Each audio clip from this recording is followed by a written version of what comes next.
Hello, it's Jess. Welcome back to my channel and welcome to the second week of the August semester at Readathon Academy. I literally just finished the last clip for the week 1 vlog and I decided to just go straight into starting my week 2 vlog. Because if you did not watch that vlog, I'll leave it linked below. I read a book that is so amazing that I feel the book hangover coming on, and I'm like, listen, we cannot have a book hangover that leads to a reading slump in the middle of a Readathon semester. Like, we cannot have that. We don't have time. We're just gonna keep rolling and we need to pick up a book right away. It needs to be an easy, fun book that we know we're gonna enjoy. And I got just the thing. I have started my alchemy class. For the process of turning stone to copper, I am reading An Unkindness of Magicians, but it is like what I'm reading with my book club, and like we haven't talked about the week 1 section yet, so I'm holding off on that. I'll read the week 2 section after I talk about it, but I decided that I am going to continue in my alchemy class, and now we are working on copper to silver, and for that I need a book that is not the first or the last in a series. And thankfully, I have Wondersmith, The Calling of Morgan Crow by Jessica Townsend. This is the second book in the Nevermore series, and this is perfect.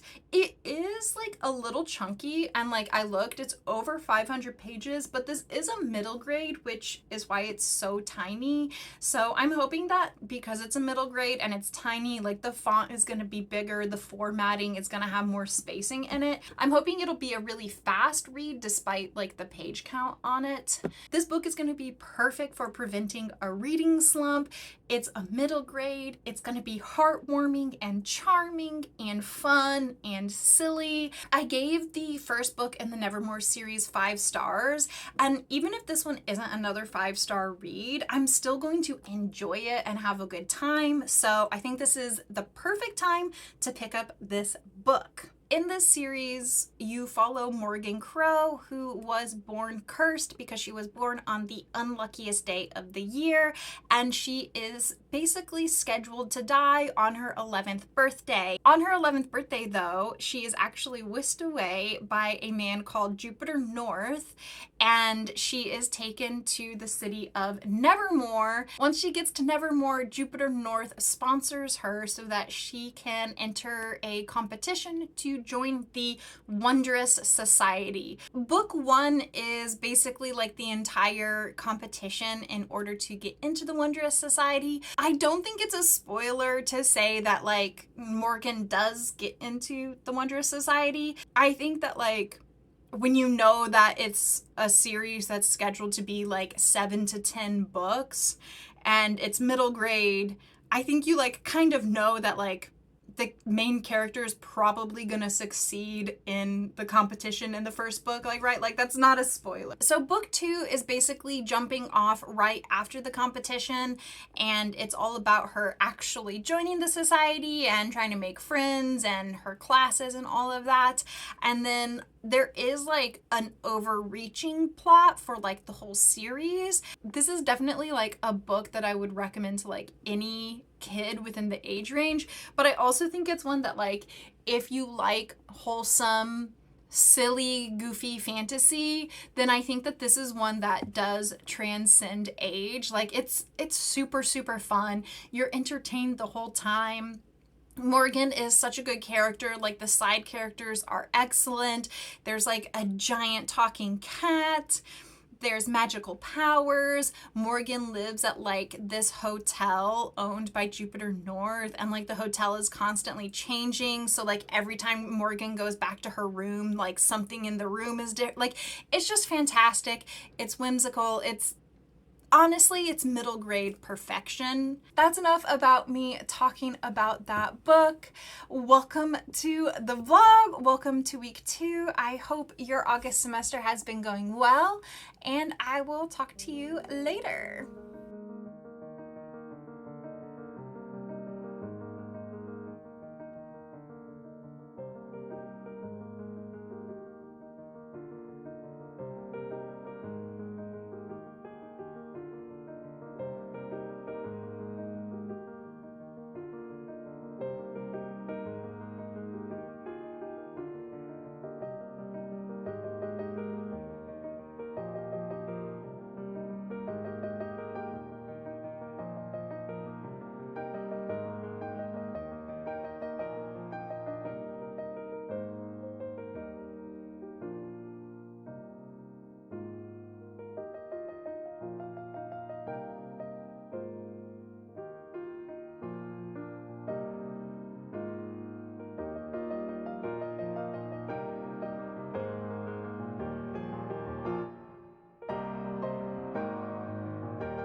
Hello, good evening. I'm obviously doing a face mask, so I have 9 minutes before I wash this off, and I wanted to do an update because I finished Wondersmith, and this is great.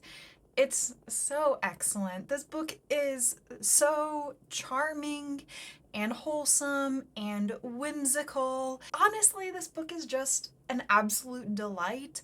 I definitely 100% recommend this series.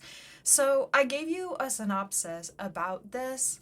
Because this is the second book in the novel, I don't necessarily want to elaborate on the synopsis. I think that, talking in specifics about what happens to Morgan and some of the characters in here definitely could spoil events from the first books. I'm gonna go ahead and give this 4 stars. I think that this is such an amazing book. I literally only had one issue with it, and it wasn't even really an issue. I'm gonna try to explain while keeping it relatively vague. When you consider the villain and the overall magical plotline within this book, what you learn about the events and the circumstances kind of negate Morgan as a character, her agency within this book. And Morgan is at no point ever a Mary Sue. She's definitely trying her best, but she's also 12. And she's dealing with forces that are massive, out of her control, that are much bigger than any 12-year-old should.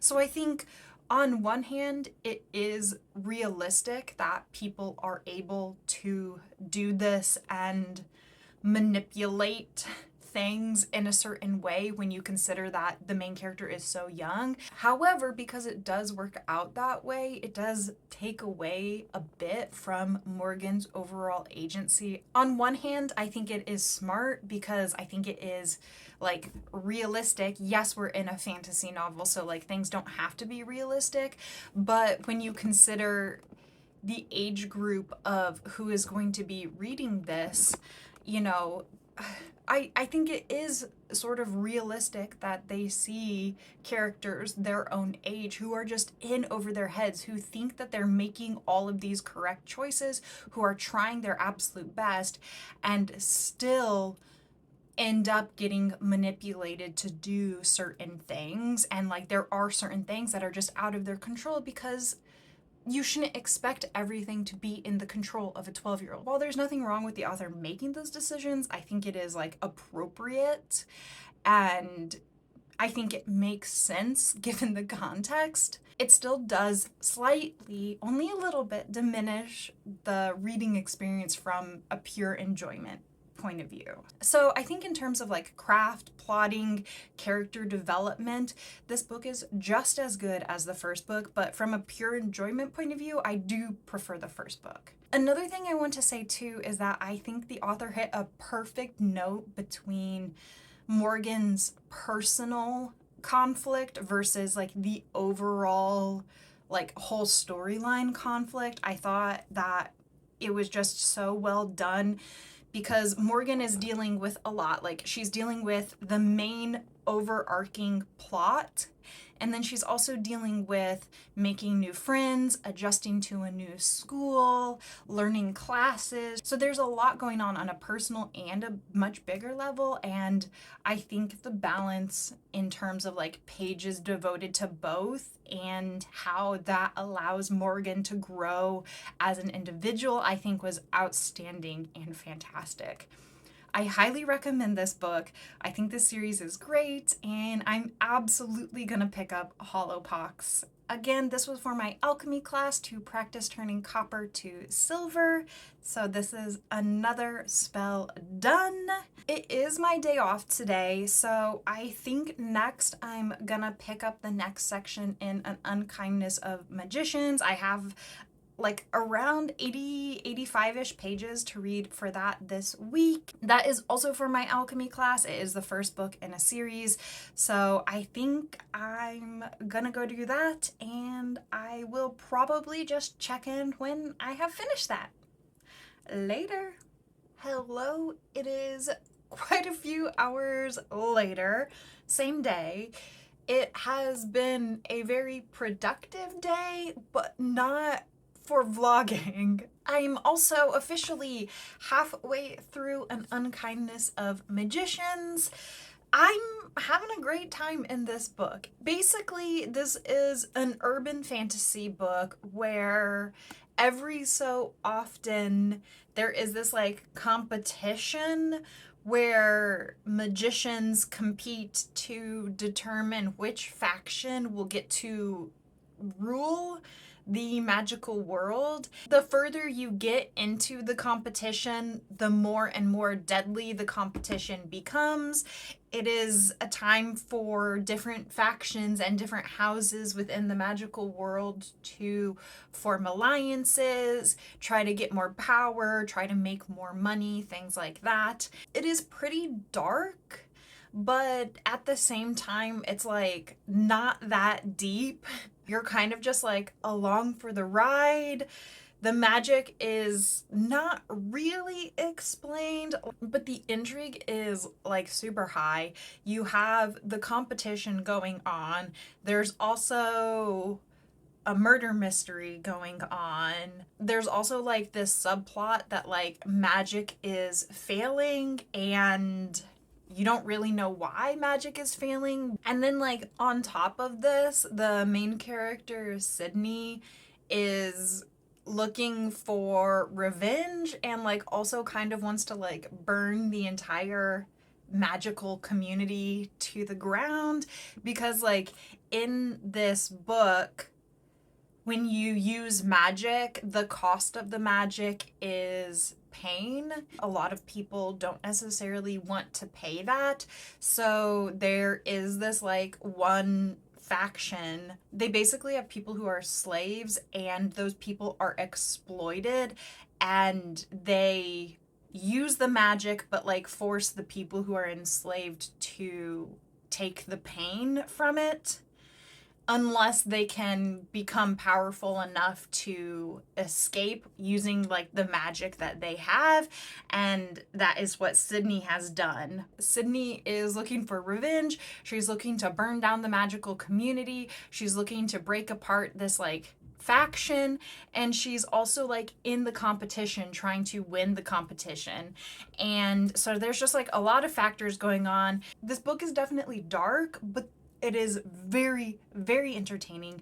The intrigue is high, and I'm having a good time with it. I'm done with this for the moment. I won't be picking up An Unkindness of Magicians until next week when I read part 3 of that. So I need a new book to read. For my artificery class, I only need to learn one thing. I need to learn jewel crafting, and for that I will be reading Tress of the Emerald Sea by Brandon Sanderson. This is one of my most anticipated books of the entire year. I have been avoiding information about this book for as long as possible. Unfortunately, because I do spend a lot of time on the internet, I have learned that this book is very much inspired by The Princess Bride, but that only makes me want to read it more because I love The Princess Bride. It is one of my favorite stories. I actually need to reread the book as an adult. It's been years since I read that, but yeah, I'm very, very excited about this, and I will talk to you when I have something interesting to say.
have some explaining to do. It's 3 days later. I'm so sorry. I'm so sorry. First things first, yes, I know you saw it. My book of the month box came in. I picked up A Flicker in the Dark. This is by Stacey Willingham. This is her debut novel. I picked this up because I rated her second novel 5 stars and I loved it. Honestly, add-ons in book of the month are dangerous because they are so affordable and they will get me. I have been good this year though, but they do get me sometimes. What's more exciting than that? I have been looking forward to this book all year. This is probably my most anticipated novel for the final quarter of the year. I am so freaking excited. Isabel Canes wrote The Hacienda, which was phenomenal, magnificent, amazing, and I cannot wait because this is also supposed to be very gothic and it's about vampires and I'm just so excited. I'm so excited. Back to the vlog. I finished 2 more books. Things were moving relatively slow with Tress of the Emerald Sea, not at all because of enjoyment, purely 100% due to brain fog, which I now realize was caused by a little bit of iron deficiency. I mean, the depression and anxiety definitely didn't help, but yeah, I was a little bit iron deficient and I was just having a really hard time staying focused on Tress because the narrator for the story is a very distinct character and I love both the character and the narration style. I think it was the perfect choice for it. However, it was very distinct and it was giving me issues focusing. Sometimes when I have issues focusing, what I do is actually bounce back and forth reading a chapter of one book and a chapter of another book. So I picked up a book for the alchemy quest. I'm not going to say where I am in the quest or what choices I've made because I don't want to spoil it for anyone who's just starting out the alchemy quest, but I will say the prompt was to reread a favorite. And I've been wanting to reread this for a while. This is Mercedes Lackey's first book. Mercedes Lackey was a very formative author for me when I was in elementary and middle school. This book is older than I am. This is basically what it looked like when I got it though. It's super yellow. It smells incredibly old. It is definitely falling apart. There are quite a few loose pages in this book. I have been wanting to reread Mercedes Lackey's entire body of work because she is such a foundational author for me as a person, and this is her first novel. While I don't think this is necessarily her best work, not even close, it does a really good job of settling the reader into the world and explaining how it works. So I was reading a chapter of this and then alternating it with a chapter of this, and that is how I finished these 2 books. I think I'm gonna start by talking about Heirs to the Queen by Mercedes Lackey, and I do want to say that I definitely felt the nostalgia reading this.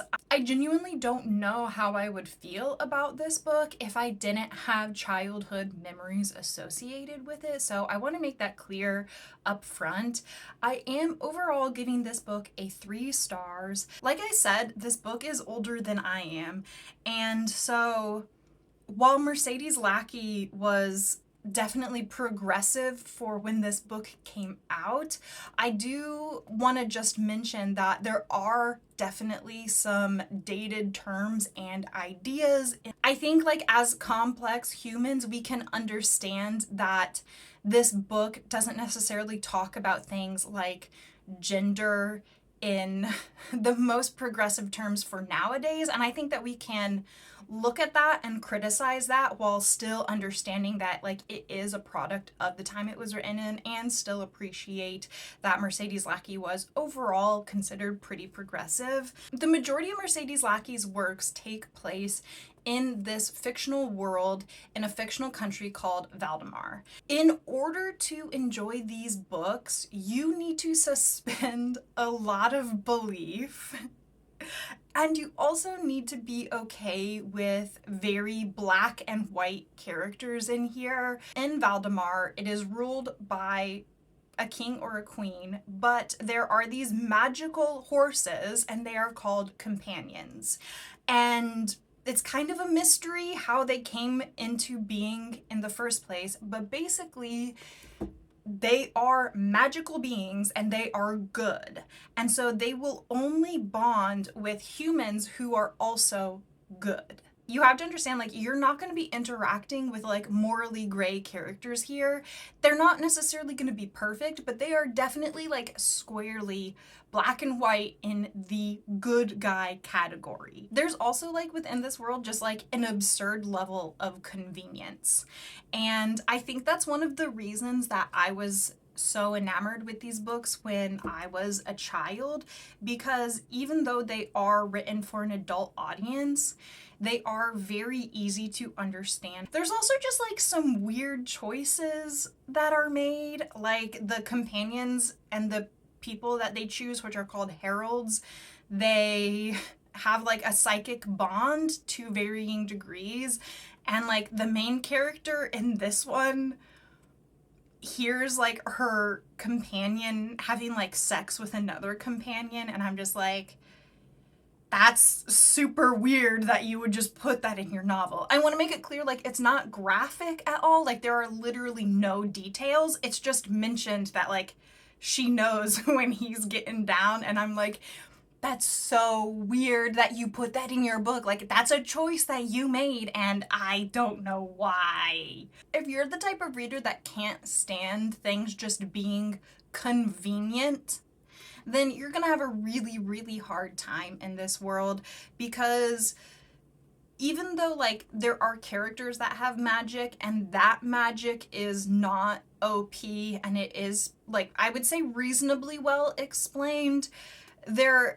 magic of the companions is really, really OP, and it's honestly just like never explained, and like they kind of just like know shit that like they don't really have a reason to know, and they'll just like explain things and be like, oh yeah, by the way, we just casually knew this was gonna happen, so here's this like new person I picked. They magically have all of the skills that we're gonna need for this like future conflict you didn't know was happening at the beginning of the book. So like, this is not a world that I broadly recommend, but that being said, it is a world that overall I really, really love. I mean, I definitely chuckled to myself along the way with this because of like all of the silly, dumb things and like the stupid loopholes and like the book asking me to like suspend my belief at certain points, but like I still had a really, really fun time with it. In this series, you follow Talia, who starts off as a 13-year-old girl, and I think she's 17 by the end of the first book, and then like continues to get older in the series. And basically she is living in like a very, very repressed society, like subgroup at the border of Valdemar, and she doesn't like her life. There is definitely content warnings in here for emotional and physical abuse by her parental and guardian figures. And basically, she has just heard all of these tales of the heralds, and that is like her biggest life goal. She wants desperately to be chosen by a companion and to become a herald. And then, surprise, surprise, she's picked by the most special of all companions, the queen's own companion, who picks like the queen's own herald, who is basically like a confidant and a friend to the queen. Like, of course, she is picked to be like the most special of all of the heralds. Talia is absolutely a Mary Sue character. Like, it didn't personally bother me that she was a Mary Sue. Like, I acknowledge it, but again, I was just along for the ride in here, so it didn't bug me. I did also really like that despite being a Mary Sue, Talia is quite a soft character. She has so much empathy and really takes her time examining the world around her. I love me like a badass female main character, but I also really love when fantasy stories have a little soft girl as the main character. What can I say? Is Talia the biggest Mary Sue ever? She's in the running for sure, but I still had a good time. I also finished Tress of the Emerald Sea and I loved it. This is such a silly, goofy, fun time. It is so charming and whimsical. And did I mention it's silly? This is just, it's silly. It's one of the silliest books I've ever read, and it just hit for me. I really love this. I'm giving it 4 stars overall. I did mention before that I found out this is inspired by The Princess Bride, and while I have not read The Princess Bride in the past 10 years, from what I remember, I do absolutely think that that comparison holds up. I think that this took quite a bit of inspiration while also making it its own story with its own voice. I've never seen Brandon Sanderson write with such a whimsical and silly style, but I really, really loved it. It definitely feels very much like a fairy tale, and I just love Tress so very much. Honestly, I think that that is all that you should know about this story going into it, but I will also add that if you don't know anything about The Princess Bride and you do want like a quick plot summary, you follow Tress, who has spent all of her life on this very, very small island, living a very simple life. One day, the love of her life is kidnapped by the evil sorceress, and basically she stows away on a boat and sets off on this journey across the sea to rescue the love of her life. It's just so charming. I really, really loved this. I also think that this is one of Brandon Sanderson's books that can be widely recommended to any age range. I definitely think that if you don't like the narrator style in here, you won't enjoy the book, but if you do enjoy the narrator style, I think anyone of any age could read this book. And I also think that this would be a really, really delightful book for an adult to read to a younger child. It would be so magical and so sweet and so wholesome. And I love it. I love the journey that Tress goes on. I love seeing her change and grow and interact with the world around her. I love seeing her come alive and seeing her ingenuity. I only have one criticism for this book, and that is just simply that there is some fat phobic comments in here, and it's not very prevalent. I think it only happens like 3 times in the whole novel, but I did notice it and they definitely felt misplaced, and I do wish that those would have been cut out. But other than that though, I have no complaints. This is one of the most satisfying books that I have read all year. When I finished this, I felt so happy and so uplifted, so satisfied, and I couldn't stop smiling. Okay, so there you go. Those are the 3 1/4 books that I read this week. I cannot believe I did so much reading in week 2. The magical readathon is still going so well for me. Thank you so much for spending time here with me today. I really appreciate that. If you enjoyed this video, please consider subscribing. Please stay safe this week. Stay hydrated. It's still very hot out in America, and I will see you in another video later. Goodbye!